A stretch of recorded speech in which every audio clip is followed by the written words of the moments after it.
stories are based on true events. Makinig kayo kasi ang mga kwentong ito hindi gawa-gawa. Ako nga pala si Junya. Sa gabing ito, 3 kwentong ibabahagi ko sa inyo. 3 gabi ng takot mula sa iba't ibang sulok ng mundo. Pero hindi lang ito basta kwento ng multo. Ito ay kwento ng mga hindi mo gustong makilala sa gitna ng gabi. Kung mahina ang loob mo, okay lang. Makinig ka lang. Tara na. Magsimula na tayo. Kwento ito na isang lalaki. Tawagin na nating si Marco. 25 taong gulang. Nagtatrabaho sa isang BPO sa Maynila. Gabi ang shift, umaga ang uwi. Para sa kanya, normal na yon. Maraming katulad niya ang lumalakad pa uwi kapag patay na ang lungsod. Pero may isang gabi na hindi niya malilimutan sa buong buhay niya. 3:00 ng madaling araw. Sabado nun. Pagod na pagod si Marco nang lumabas siya ng opisina niya sa Ortigas. Walang jeep, walang tricycle. Normal yon kapag madaling araw ng Sabado. Kaya naglakad na lang siya. 10 minuto lang naman, sabi niya sa sarili niya. Malapit na siya sa kanto ng Doña Julia Vargas nang mapansin niya ito. Isang babae, nakatayo sa ilalim ng ilaw kalsada. Puti ang damit, nakasuot ng surgical mask. Mahaba ang itim na buhok, halos matakpan ng muka. Hindi siya gumagalaw, nakatayo lang, nakatingin. Sa una, inisip ni Marco, nurse siguro o galing sa ospital. Naisip niya, tanga ba talaga ako? Kaya nagpatuloy siyang lumakad. Pero habang papalapit siya, may napansin siyang hindi tama. Hindi gumagala ang mga paa niya. Paglapit ni Marco, tumigil ang babae at humarap sa kanya. Maganda ba ako? Hindi alam ni Marco kung tatawa o matatakot. Matangkad, maputi ang balat, magandang mga mata. Oo naman, sabi niya. Maganda ka. Dahan-dahan, hinawakan ng babae ang kanyang maskara at inalis ito. Sa ilalim ng maskara, hindi pipik ang nakita ni Marco. Ngisi. Isang malawak, puno ng dugo, punit-punit ng ngisi mula tenga hanggang tenga. Kore de mo kere eh. Maganda pa rin ba ako? Sabi ng babae sa mahinang boses. At nung umiti siya ng mas malawak pa. Hindi na nag-isip si Marco. Tumakbo siya. Tumakbo siya ng tumakbo hanggang sa makalating sa isang 7-Eleven na bukas pa. Hinahabol niya ang hininga. Lumingon siya. Wala na ang babae. Nag-order si Marco ng sasakyan pauwi. Ayaw na niyang lumabas ng 7-Eleven. Nang makarating siya sa bahay, kinukuha niya ang susi sa bag nang mapansin niya ang isang bagay. Sa loob ng bag niya, isang surgical mask. Malinis. At may landas ng dugo sa gilid.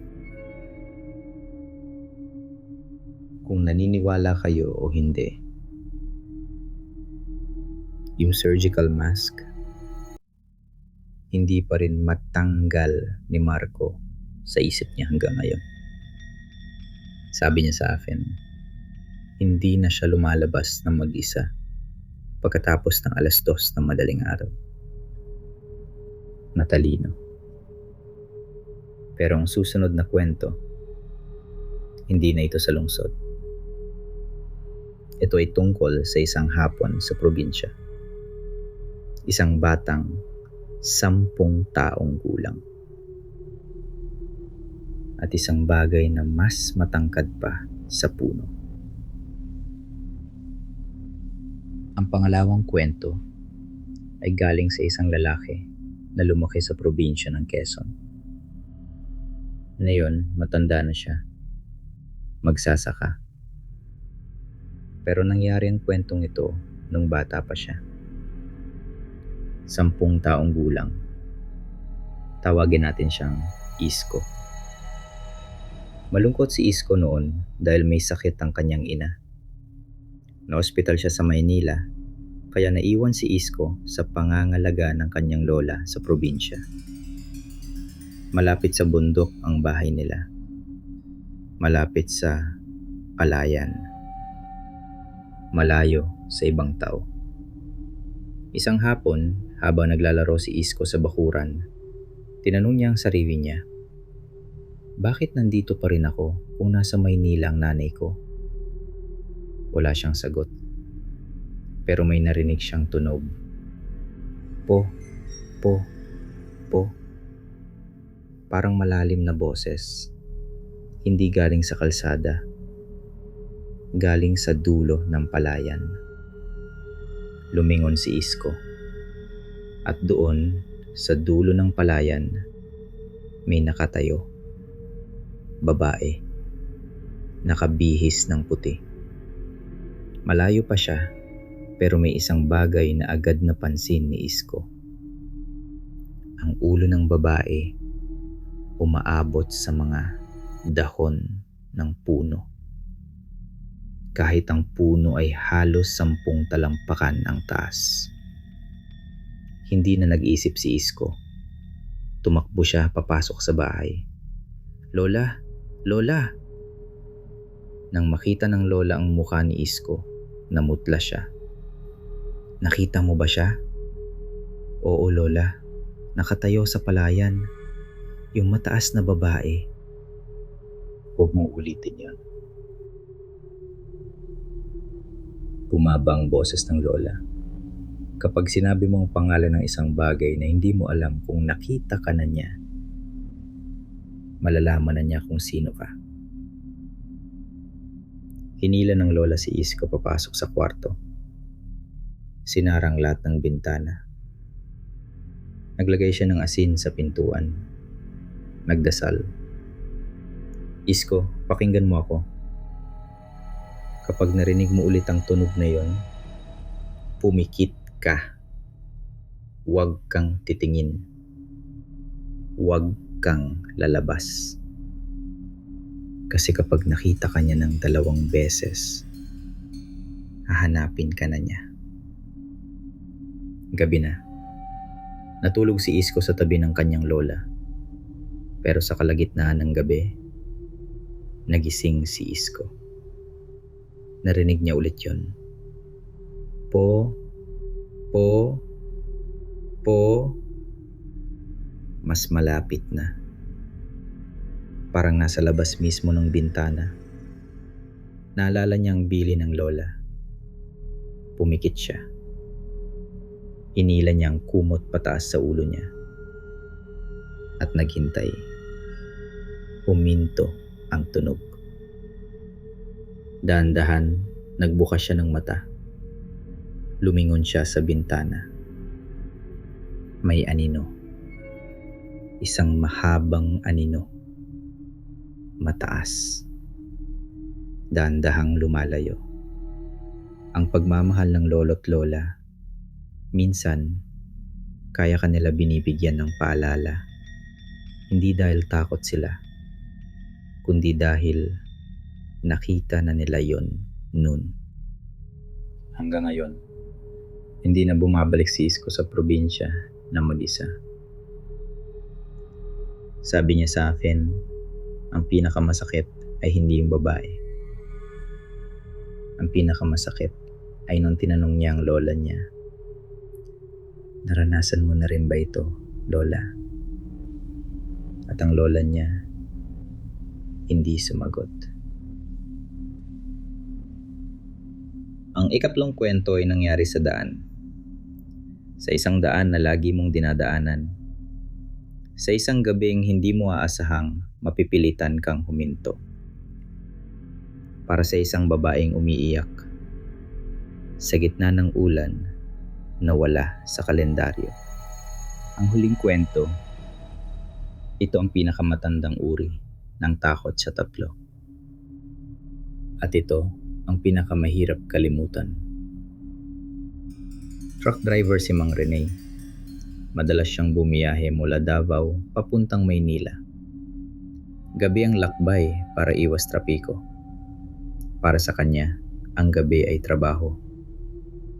Mahigit 20 taon na siya sa daan. Naranasan na niya ang lahat. Baha, aksidente, landslide, lahat. Pero yung gabing yun, iba. 3 oras na siyang nasa Maharlika Highway. Walang ibang sasakyan. Pero may isang bagay na hindi niya may paliwanag. Ang ulan. Nang umalis siya ng Davao, maaliwalas ang langit. Walang ulap. Walang babala sa radyo. Pero ngayon, bumubuhos. At ang mas kakaiba, tumatama lang ang ulan sa isang bahagi ng daan. Kumikit kumulang 1 kilometro at kalahati. Dun lang. Pinabagal ni Mang Rene ang takbo ng truck. Pinunasan niya ang salamin. May gumagalaw sa gilid ng daan, pero hindi niya pa makita kung ano. Saka lang niya nakita. Babae sa gilid ng daan. Basa sa ulan. Nakabihis ng puti. Umiyak. Huminto si Mang Rene. Hindi niya kayang iwan ng isang babaeng nag-iisa sa ulan. Ibinaba niya ng kaunti ang bintana ng truck. "Hoy ate, okay ka lang ba?" Lumingon ng babae. Maganda. Pero ang mga mata niya, parang walang laman. Parang hindi talaga siya naroon. "Handa na ba ang aking mga anak?" Ano po?" "Handa na ba ang aking mga anak?" Hindi na naghintay si Mang Rene. Pinatakbo niya agad ang truck. Pero habang lumalayo siya, napatingin siya sa rearview mirror. Nakasakay ang babae sa likod. Nakaupo. Tahimik. At nakatingin sa kanya sa salamin. Paglampas niya sa gumaka, tumingin siya ulit sa mirror. Wala nang babae. Pero basa ang upuan. At may amoy ng tubig ilog. Amoy putik. Amoy lumang baha. Hindi na nagmamaneho sa gabi si Mang Rene pagkatapos noon. Sabi niya sa asawa niya, hindi lang siya takot sa babae. Takot siya kasi habang nakaupo ang babae sa likod, may narinig siya sa kanyang tenga. Parang iyak ng mga bata. Maraming bata. Hindi pa rin siya makatulog ng maayos hanggang ngayon. At kapag tinatanong siya ng asawa niya kung sinong babae, iisa lang sagot niya. Hindi ko alam. Pero alam ko na yung mga anak niya, hindi pa sila handa. 3 gabi. 3 kwento. Sabi ko naman sa inyo kanina, ang mga kwentong ito, hindi gawa-gawa. Marco, Isko, Mang Rene. 3 tao, 3 gabi. 3 pagkakataong tumalikod sila sa mundo. At sa 3 gabing yon, dumating ang mundo sa kanila. Ngayon alam na ninyo kung bakit hindi dapat lumabas ng gabing-gabi ng mag-isa. Hindi kasi lahat ng makikilala mo sa daan ay tao. At bago ko kayo paalisin, may isang bagay akong hindi sinabi kanina. Nung kinukwento sa akin ni Isko ang tungkol sa lola niya, may narinig kaming parehong tunog sa labas ng bintana. Po, po, po. Pero hindi ko na tinanong kung sino yon. Kasi natutunan ko sa kwento ni Isko, kapag hindi mo pinag-uusapan ang isang bagay, hindi ka rin niya pag-uusapan. Bago kayo matulog ngayong gabi, huwag kayong lilingon kung may marinig kayong tunog. Kasi minsan, kapag pinansin mo sila, pinapansin ka rin nila. Kung gusto ninyong makinig ulit sa susunod, alam na ninyo kung ano ang gagawin. Mag-subscribe kayo para sa susunod na gabi, hindi kayo mag-iisa. Magandang gabi o masamang gabi.